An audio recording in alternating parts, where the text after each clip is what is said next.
Saan ka ba pwedeng mag-take ng CCNA exam? Actually, meron kang dalawang pwedeng pagpilian. Pwede kang pumunta sa mga Pearson VUE Testing Center, yan yung mga on-site na testing center, o kaya naman pwede kang mag-take online. Ang tawag naman doon ay OnVUE. Ang OnVUE na exam is an online exam pero right at the comfort of your own home. Wow! Ibig sabihin, hindi ka na pupunta sa testing center, diyan ka na lang sa bahay nyo o kaya doon sa inyong opisina at doon ka na magte-take ng exam. Good. Nga lang marami requirements sa ang OnVUE. No? Number one, kailangan mo ng sariling computer. Siyempre, kailangan mo rin ng webcam para ma-monitor ka ng proctor.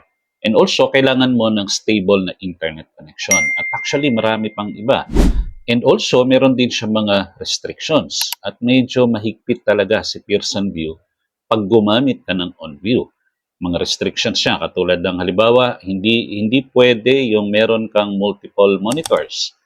Yung iyong headset, hindi rin po pwede yun. Kailangan ng audio mo, kailangan separate. Hindi siya nakalagay doon sa tenga mo mismo. At marami pang ibang restrictions.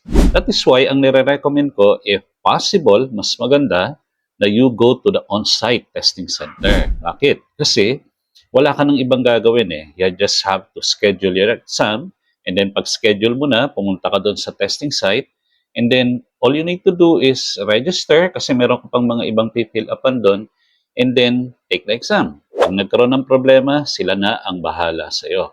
Pag sa OnVUE, nagkaroon ng problema doon sa online exam at your own home or office, ikaw ang bahala sa buhay mo. You have to solve it by yourself, of course, with the help of the proctors. Yan nga lang, hassle yun eh. Kaya kung ako magre-recommend, I will recommend you take the CCNA exam doon sa mismong testing site.